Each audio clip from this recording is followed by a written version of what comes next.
Hey, Colin, how are you? Good to see you. I'm good. How are you? I'm good. I'm good. It's always a great day when I get to talk to you. Enjoying the weather? Enjoying your summer? I am. I've had some time off, which is nice, in between going to different festivals, but yeah, it's good. Yeah, and aren't you on tour with Brad as well? You're doing your show as well with Brad Sherwood. So how's that going? That's good. It's our Yeah. 22nd year, so that's good. And still doing improv with Assad Meki. And, I really should be retired. I mean, let's be No, honest. no, no, no. I'm not allowing that. Sorry, that's just not Okay. happening. But with you and Brad, I want to know because very quickly, and then we'll get onto the show, of course. But you guys are looking like a couple already. Like, why does it work so well with you guys? I think because, well, we're friends. We've known each other for over 30 years. Yeah, We both have the same sort of vision for the show, and we both are into making the show as difficult for us as possible because that's when we have the most fun. of course. So it's been, and he is a little OCD, so details matter to him. So Okay. all the things I ignore on the tour, he focuses on and fixes. And I'm just there to make sure he doesn't have a stroke. Well, good. That's good. We don't Or want so, that to happen for sure. Well, that's good. That's awesome. Well, I always love seeing you guys and this show. We got it old enough. Okay, first of all, are any of us old enough to really go do errands anyway? well, this is the thing. It's actually made me feel better when I watched these very young people go to the store and forget what they were supposed to get. So I felt a little more comfortable. It's like, okay, if young brains can have that problem, I'm fine. Yeah, exactly. Now I was given two episodes and okay, I did not know about the Japanese show. I'm gonna, full disclosure here. And so the concept when I read about it without watching, I was like, oh my God, there is no way as a parent, I mean, living in Toronto, would I ever have sent my little ones out, go get me some ice cream or go, whatever. Do you like looking back when your child was that young, would you have ever? Oh, we were because it had taken us a while to get pregnant, I think we were overprotective once our daughter was born. Yeah. And we had decided, you know what, it's time for her to walk to school by herself. That's the thing. Ah, My wife Deb followed her at a very safe hiding, like actually hiding behind mailboxes. So yeah, it's interesting what when you watch the show, there's usually one parent who is very reticent about doing it and yeah. thinking, and the other one's going, no, we have to do this. It's going to be good for them. It's going to be good for us. So it's interesting watching that dynamic also. Yeah, well, 100%. And yeah, I was kind of, I mean, I gave my kids a lot of freedom, but still, like, it's scary to send them out. Now, look, we know with this show, there's crew, there's people watching these kids. It's not like, hi, go cross that busy street by yourself. There's always Mhm. somebody there. But for people who aren't familiar, just give us a little bit of a synopsis of what the show is about and then how you got involved with it. The show is about um, young children having their Very first young children, under very six. young, Yeah. having their first big adventure in the world, given the responsibility to do a simple chore, whether it's to deliver food to their grandparents or to actually go shopping for a meal that night. And just watching the various, some kids are so ready for it. They're out there, they want to do it. Some are a little reticent and get a little upset. But at the end, they all do it. And I think once they all do it, there's a sense of pride there, and they're on their way to becoming a little more independent Yeah. and leaving their parents as they all do. Anyway, that's something I probably shouldn't push. Now, how did you get involved with this? Because I want to know what the process is. Obviously, because you're such an improv master, do they give you the footage and then you just say what you want on top of it? Tell us a little bit how that works. God, no, that would not work at all. Yes, It would. I really do.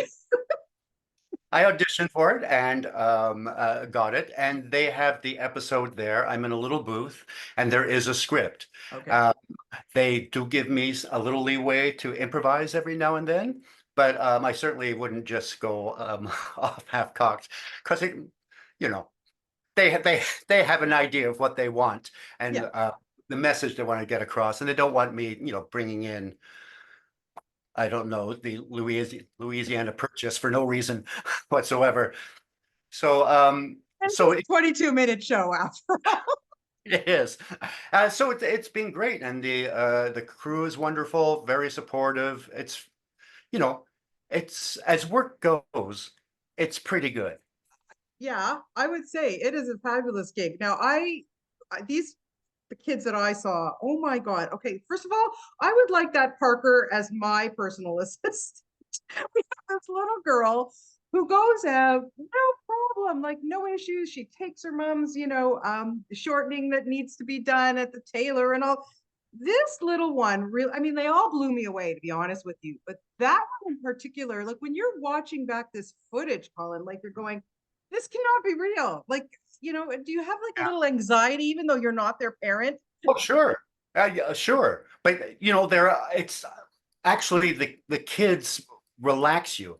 Like Parker, you go, you know what? This is going to be fine. Yeah. This is going to be, even if little things go wrong, Parker is going to be able to handle this. And then there's other kids where you go, okay, they're a little leery about this. They're not fully confident. So those ones are a little more anxiety producing.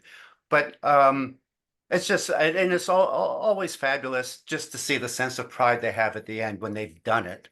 Yeah. I still have pride when I actually do my shopping and it's all right. Right? It Hey, feels good. listen, if I get to my car, I filled it up and I made it home, I'm like, give myself. It's all we really want to be happy. You're so right. You're so right. You were talking about having the script, and I wanted to ask you because you are so used to not having a script. Everything just, I mean, other than the films that you've made, but for the most part, your job, your career has been based on what comes out of your head. Does that, I don't know, kind of frighten you a little bit sometimes when you do have that script and you've got to keep to it, Colin? Yeah, I mean, it's certainly a different muscle and it's a different mindset because, with improv, I don't really have to make sense all the time. In fact, if you ever transcribed our shows and read it back, you go, what, what is this? It's all nonsense. Whereas with something written, obviously the writer has a point of view, wants to get certain points across. So for me, there's a little more pressure in doing that because I want to get the message right. I want to do the best job I can. Whereas with improv, it's like, who cares?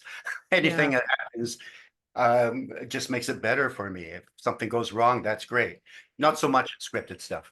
Yeah, and when you're doing your shows, especially these latest ones with Brad, you're bringing people onto the stage, so you have no idea. Like, is that a bit of a challenge for you because you've got new blood there to see what comes out of their mouths? Like, how does that work for you?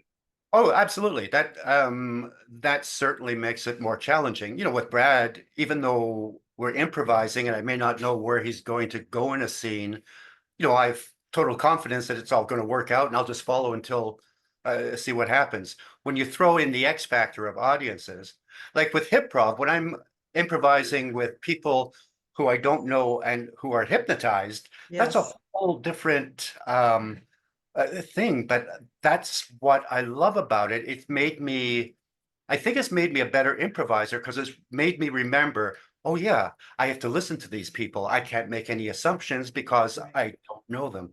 So it's been good for me. Yeah, I was looking back at some old, like I used to watch Whose Line Is It Anyway all the time. It was one of my favorite shows. I love watching you guys. And I was watching some old episodes and I came across the one with Richard Simmons, God rest his soul. I first of all, hilarious. I mean, to have, he of course would just play. He was that kind of a guy. But was there anybody else that, maybe came on the show, a celebrity or whatever, that maybe just surprised you at like maybe how good they were or how willing they were? Well, he didn't surprise me, but when Robin Williams was on, I mean, that was like a dream for all of us. I mean, he was such an inspiration to us, and he was just the loveliest guy. So that meant a lot to us. Yeah. Um, Sid Caesar came on. Okay, people are going to start Googling now, but Sid Caesar I know was, who he was. yes, he was, Yeah. he used to do a 90-minute live show and had this incredible stable of writers, everyone from Neil Simon to Woody Allen to Mel Brooks. Yeah. So he came on the show. It was like his 80th birthday, and he was quite frail physically. But we did this scene where he would talk in his gibberish, and then I Yes. would translate for him. And it was like time just went away. He was quick and on it. It was Yeah. just, that was amazing to me. Do you think humor keeps you young? I mean, you look at somebody like Mel Brooks, God love him, all the old timers that, like, sadly, we just lost your Carl Reiner and all, but they've all lived almost 100 years old. Yeah. I'm sure that it's humor that keeps you young. I'm going to hang on to that because why not? I think it certainly does help. There's a lot of laughter in my life, not only Yeah, on stage, but at home. We have a funny yeah, family. So I think it really does help with mindset, with feeling good about yourself. And I think it releases endorphins or something. yeah, I'm yeah. gonna, I'm I'm gonna not, stick. I'm no scientist. Yeah, I'm gonna stick with that one too. I try to be funny with my friends. They always tell me I should do stand up. Nah, it's okay. We'll just keep it between us. But Colin, it is always wonderful to have a chance to talk to you and seeing you and everything that you do. This show, Old Enough, is so adorable. I love it so much. I think it's going to be a But big hit here in I Canada. hope And I so. love hearing your voice and your commentary. So thank you so much for your time today. Very much appreciated. And enjoy the rest of your summer, what's left of it. Thanks, Bonnie. Lovely seeing you. Okay, take care. Bye-bye.